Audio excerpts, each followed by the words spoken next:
Morning. I'm Paul Wendelgess. I'm a member of First Church and treasurer of the trustees. Welcome you all here. We're glad you're with us, whether online or here in person in this gorgeous sanctuary. I want to extend a particular welcome to people who are visiting us for the first time, or people who've been here a few times but haven't yet decided to become members. We're happy that you're here with us and have decided to spend some of your Sunday time in this service with us, our members and friends. If you want to learn more about First Church Boston or Unitarian Universalism, please contact Reverend Stephanie, our intern minister, Lindsay Donnelly-Bullington, or visit firstchurchboston.org. Or talk to me during coffee hour. I'll be in the narthex, the entryway, just outside the sanctuary. We have a few announcements today. There will be a conversation after the service, starting at 12:30, about the revised church bylaws, which are the rules about how we run this organization, in the auditorium starting at 12:30. The auditorium is right across the... Paul, it's going to be upstairs in the chapel. We have to change it to the chapel. Okay, thank you. I didn't realize that. But join us there upstairs in the chapel to learn about the changes that are proposed to the bylaw structure. On Wednesday, March 26th at 7, Reverend Stephanie is moderating an online program presented by the Partnership of Historic Boston's on enslavement in a Puritan village in the 1600s. And lastly, on our pledge drive, our annual fundraising campaign is continuing this week. We've received pledges for a total of about $78,000 so far this year, which moves us somewhat closer to our goal of $200,000. That support from members and friends is essential for this church. I've been a member here for over 20 years, so I've heard and occasionally given this pitch many times. I joined in 2001, first coming because of the preaching and the services, and I felt the physical space here was a big bonus, as it's so dramatic and interesting, and the music has been a major and important part of the services for me.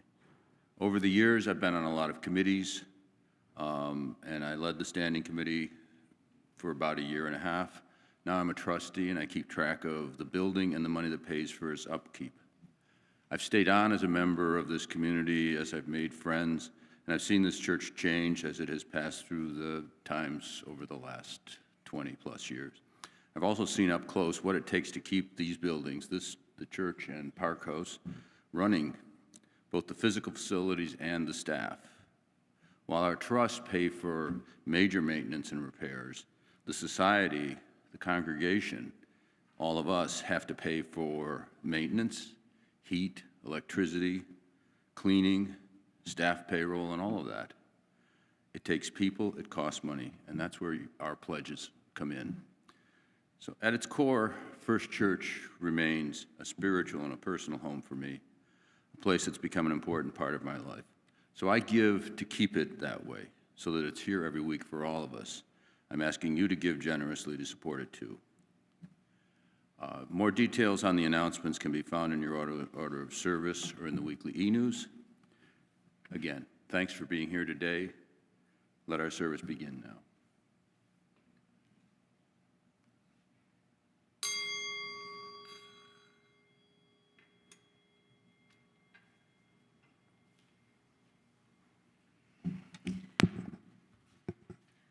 I know it's cold, but happy spring. On Thursday, we officially entered spring in the Northern Hemisphere. Bulbs are starting to peek through the soil. The first of the fragile spring flowers have appeared. From the colorful Hindu festival of Holi to the Persian New Year of Nowruz to pagan rituals of Ostara, the arrival of spring is celebrated throughout the world in many cultures and religious traditions. Today, we celebrate the arrival of spring in music, poetry, prayer, and reflection. We live amid seasons of change. The world is always transforming. May this time today remind us to notice the signs of renewal and the resilience of life. May the messages of spring renew our faith in new possibilities and kindle in us a spark of joy. I invite you now to rise in body or in spirit as we light our chalice, symbol of Unitarian Universalism, and say together our affirmation printed in the order of service. Love is the spirit of this church, and service is law. This is our great covenant, to dwell together in peace, to seek the truth in love, and to help one another. Please take a moment to greet one another, paying attention to someone you don't know, and wave to the camera to our folks online.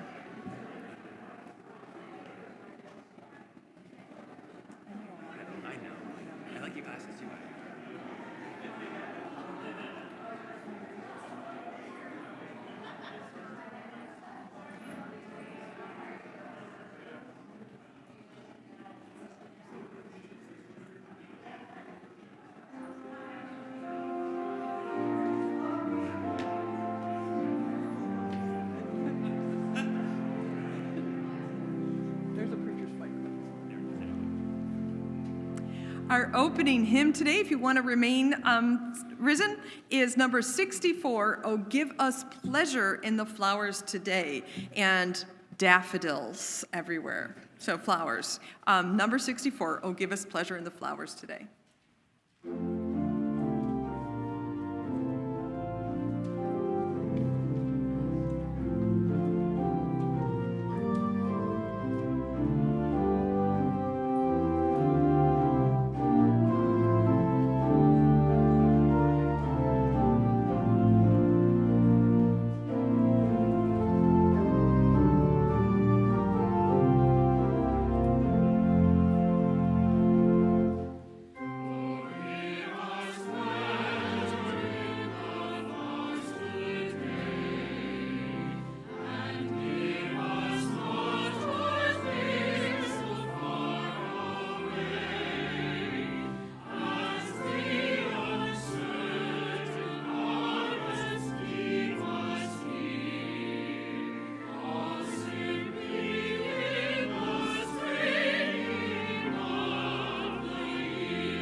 Please be seated.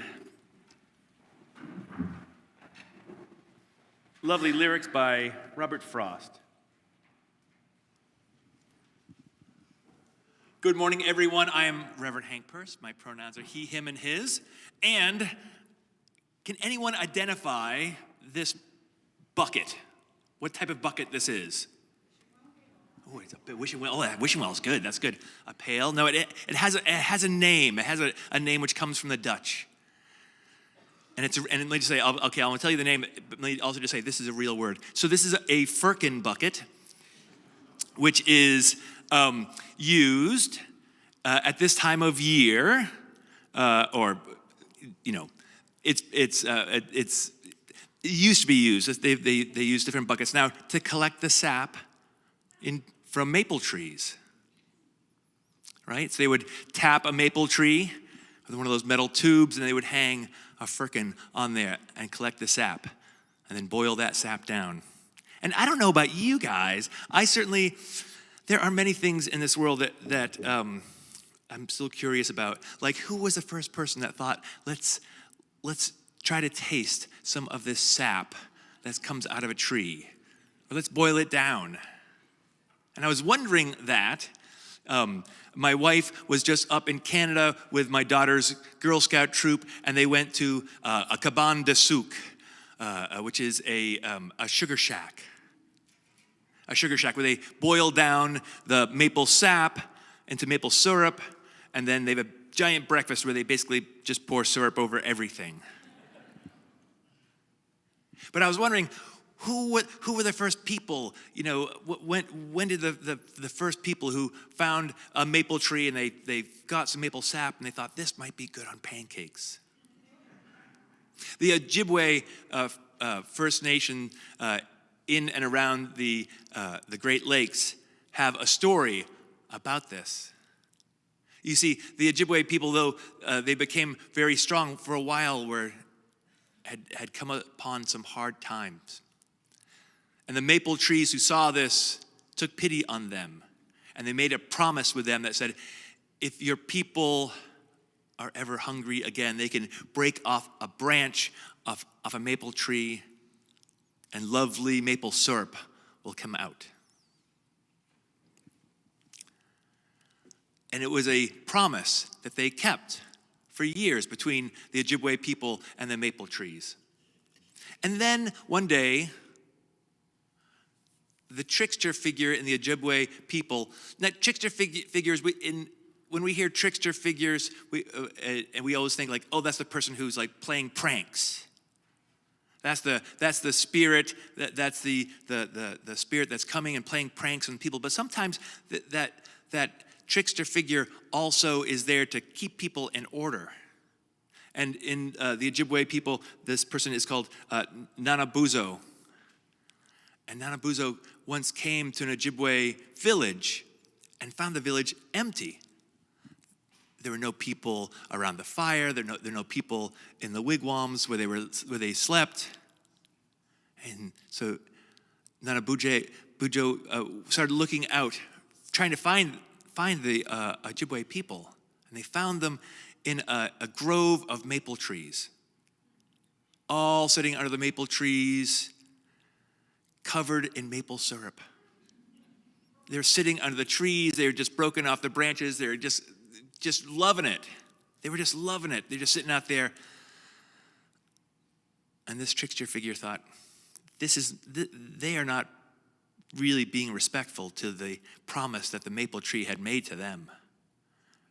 This is not what this promise between the maple tree and the Ojibwe people was meant to happen. So Nanabuzo went and got a bucket, much like this, and filled it up with water and started pouring the water into the maple trees, watering down the sap. And the Ojibwe people were going, "What are you doing? What are you doing?" He said, "You are not being respectful to the maple trees who made this promise because they took pity on you. And look at you, you're sticky. Your teeth are rotting out. You're getting fat, and you're not taking care of yourselves. Go, I've watered down the maple trees now, so that if you want maple syrup, you're going to have to collect a whole lot of it, and you're going to have to boil it all down, And this is only going to happen once a year. And so from that time on until today, the Ojibwe people and all of us benefit from the maple trees just once a year when the sap is running early in the late winter and early spring. And that is how we discovered that maple sap is better than any other tree sap to put on pancakes. And now our choir.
The poem I have for you this morning is by Louise Gluck, and the title of it is Snowdrops. Do you know what I was, how I lived? You know what despair is, then winter should have meaning for you. I did not expect to survive, earth suppressing me. I didn't expect to waken again, to feel in damp earth my body able to respond again, remembering after so long how to open again in the cold light of earliest spring. Afraid, yes, but among you again, crying yes, yes, risk joy in the raw wind of the new world.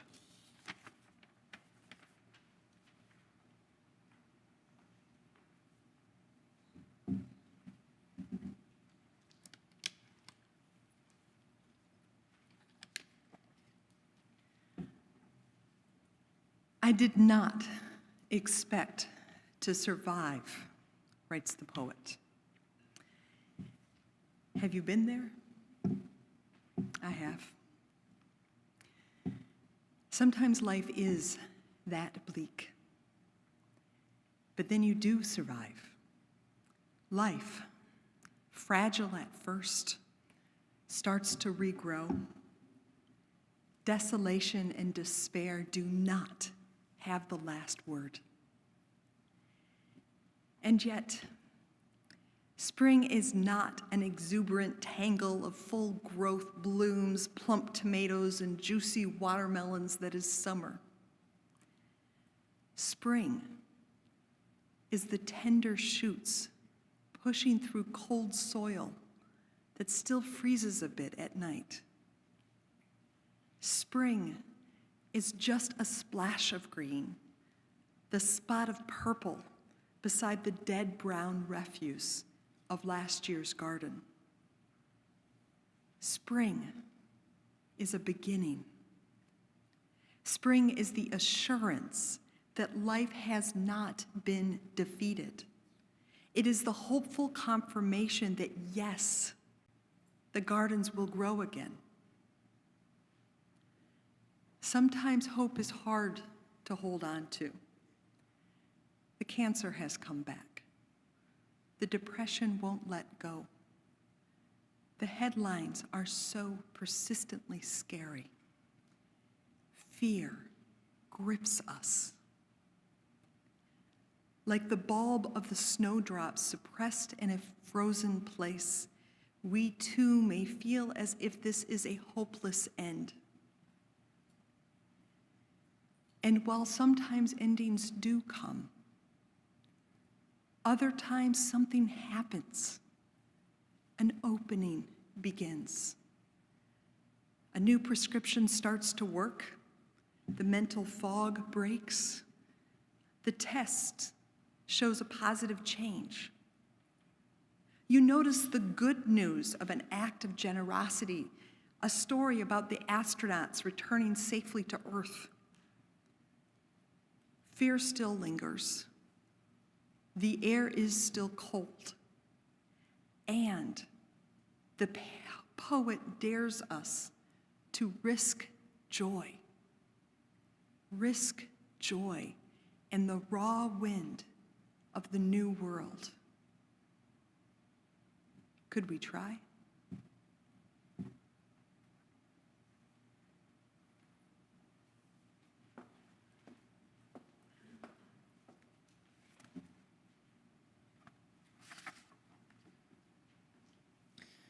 Many poems are themselves prayers.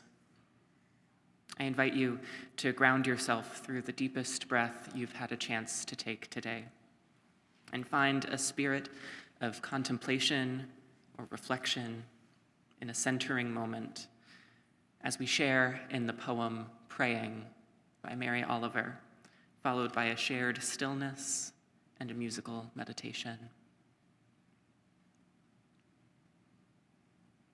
It doesn't have to be the blue iris.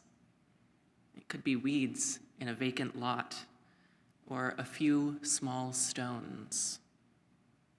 Just pay attention. Then patch a few words together and don't try to make them elaborate. This isn't a contest. but the doorway into thanks and a silence in which another voice may speak.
It's now the time in our service for the sharing of our morning's offering.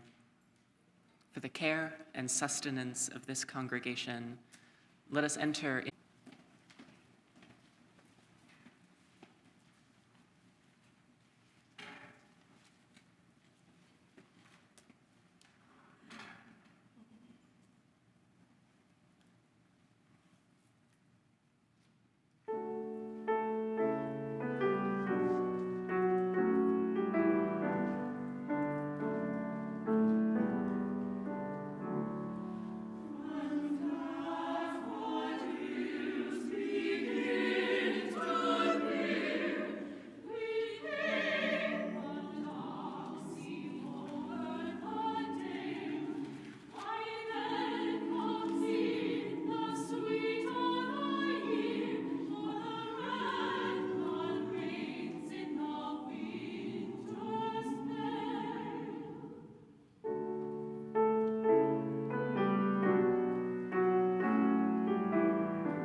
Name the glory of the seasons that circle the year, the surprise of spring. Listen, a voice cries, speak if you cannot sing, of the glory of the sun that does and does not slip through the streaked sky. And if it rains, up on your feet and sing. Name the glory that is not glory of this particular odd moment in time, when the moon might not be seen but is, in the cloud-encrusted sky. Out in the schoolyard, the children chant. A is for aunties arguing with oddbox. B is for bisons beckoning baboons. Name the glory of a spring morning and a boy and a girl free to roam in the squelch of mud, skunk cabbage, slippery rocks by the brook. There to find, under dead leaves, a nest of naked rabbits asleep in a tree stump.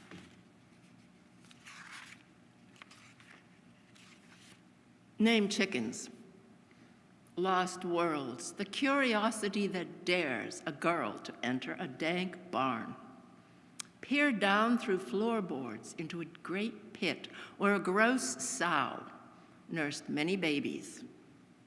As the farmer warned, be careful. Don't fall in, she'll eat you. Name the glory of the clash between terror and wonder.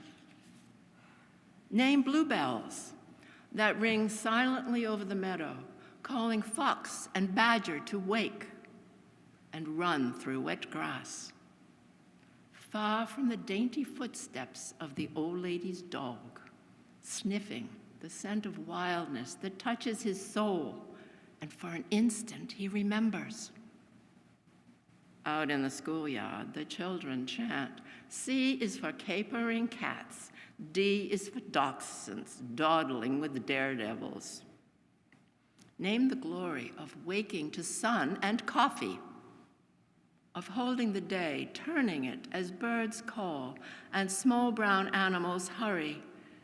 Name those who carry the day through the city crush, and do not forget the snowdrops in the mud on the corner. Out in the schoolyard, the children chant. E is for egrets, eloping with Ethel. F is for Finns, fleeing the Furies. Name the glory of the one who peddles green bags of cans for nickels, and of the skinny girl who runs, ponytailed legs, arms pumping the beach past men wading in waders digging clams.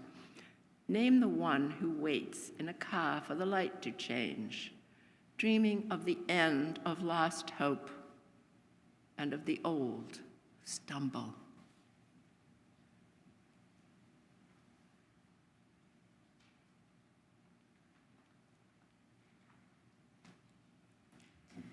Thank you, Molly.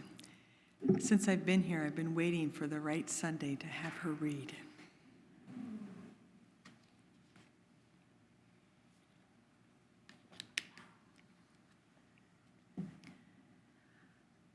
On March 29, 1968, 57 years ago this Saturday, a fire destroyed First Church's 1868 Gothic building.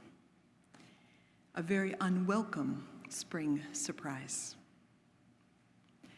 2 days after the fire, the congregation gathered across the street at the Lutheran Church for a Sunday afternoon service. Then Senior Minister Reese Williams preached a sermon entitled, As Spring Came. Everyone present that day would have passed by the ruins. I imagine the smell of smoke still hung in the air. Notably, Reverend Williams began his sermon not with the fire, but rather with a long litany of the many vital and growing activities of the church in recent years. including the recent opening of Hale Chapel to outside groups. Only after naming these strengths does he describe and directly address the fire.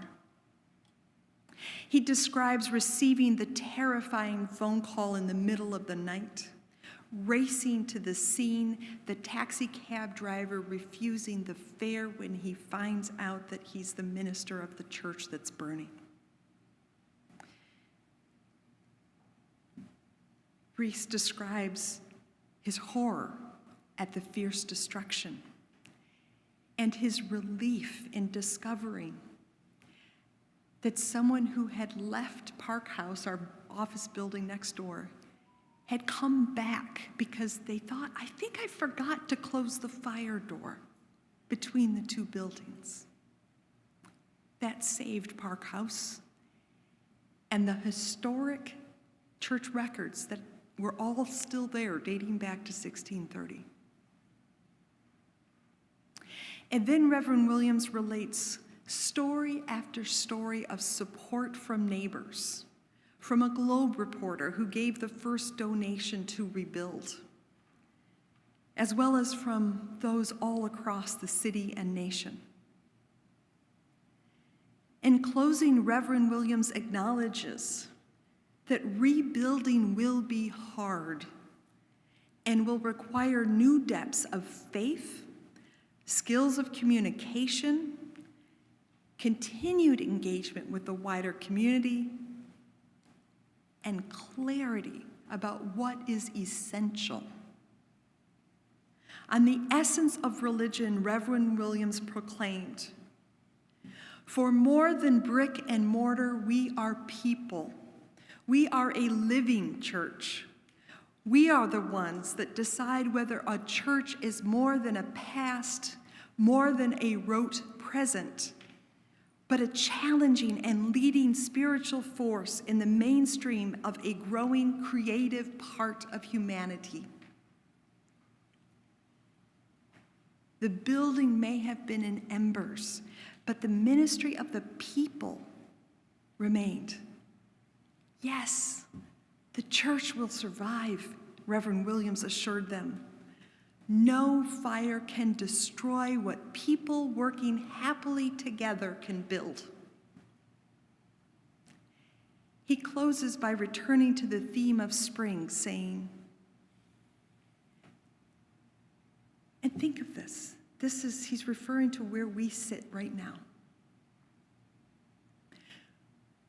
Where the stones have fallen, we will build with new brick. Where the beams lie charred, we will recreate with new timbers or steel. Where the word is spoken, we will build with new speech, a church for us all, a work for us all, a chance for us all to participate with the ideal and with the divine.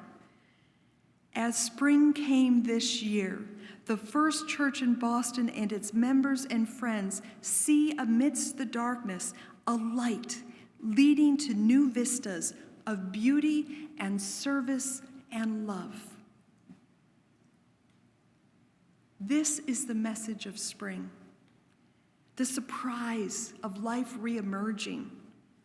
The world may still be cold and muddy.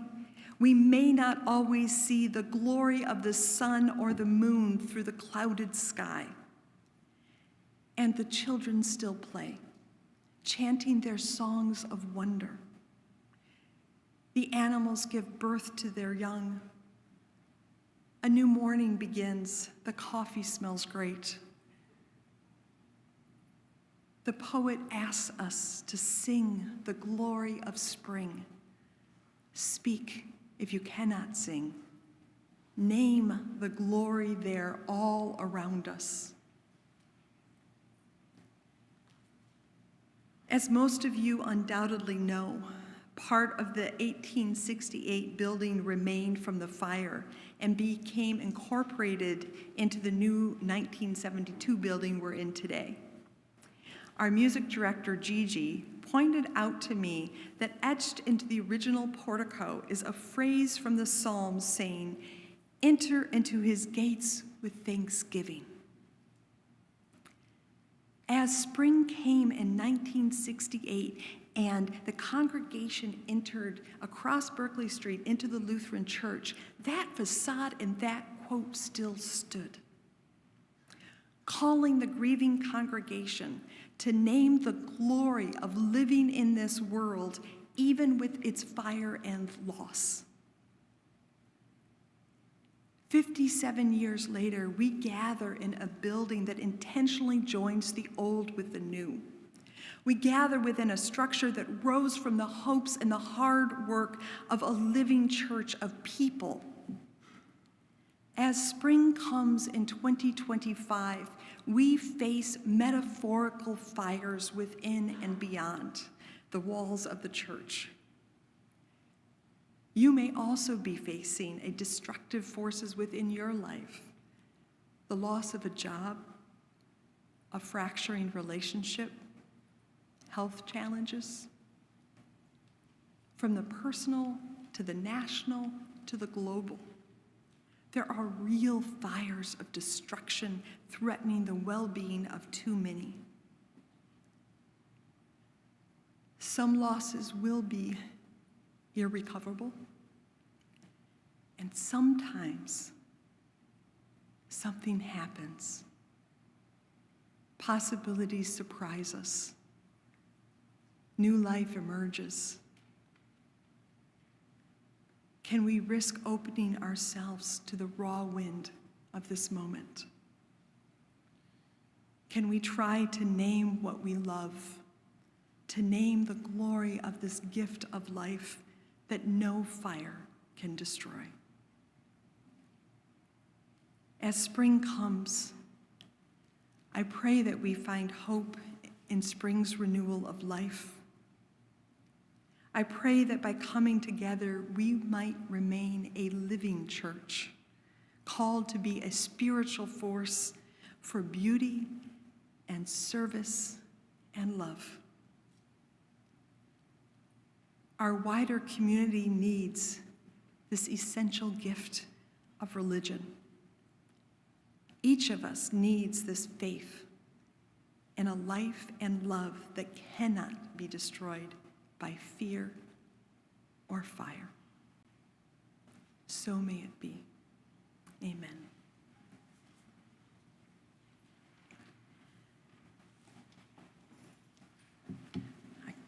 I misestimated our time today, so we're going to be done early, but so I'm going to add just a note. I struggled today. On one hand, when I planned this service last month, I always plan by the 20th for the next month.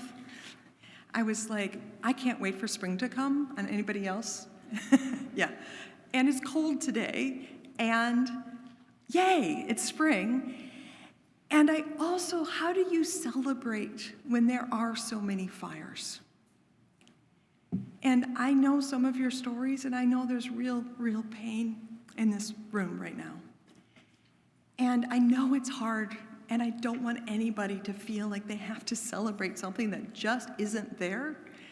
And at the same time, I do believe what I preach, that I think, and the poets teach us, that we need to remember the resistance of naming love and beauty and service, and that there are things more powerful than fear and destruction.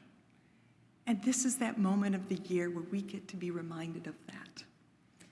I also had the idea today that I would bring so many daffodils.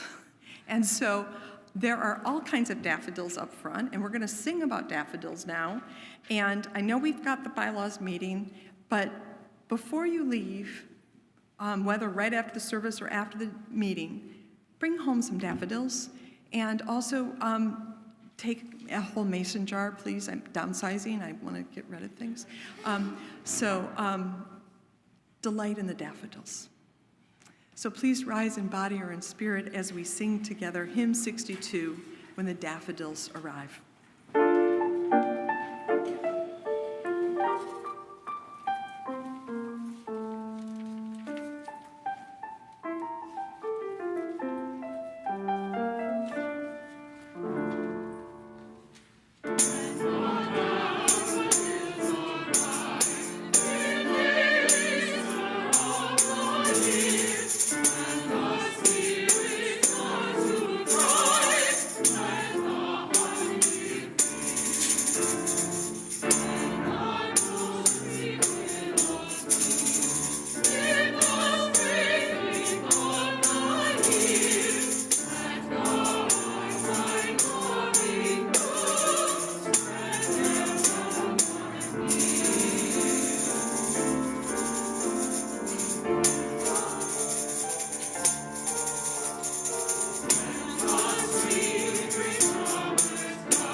Since we are finishing early today, I am going to recommend that we start the bylaws meeting at 12:15, which would be about the same chunk of time we typically have for coffee hour. So hopefully those online. Also, there is a link in the order of service to be able to join that Zoom. So we'll start that meeting at 12:15 today. And I know some of you know I'm a polity geek, which means a governance geek. Yeah, this seems like a weird business meeting, but this is a chance to think about how do we want to be together. We are the living church. This is a way how we have, to me, the most important thing about this bylaws revision is the conversation. So let us talk together about how we want to be together. Let us now extinguish the chalice, saying the words in our order of service. We extinguish this flame, but not the light of truth, the warmth of community, or the fire of commitment.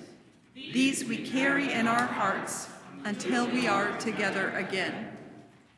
Sustained by our connections to each other and to all that is holy, let us go and be beyond these walls, engaging across difference, loving with abundance, and working together to sustain our shared world.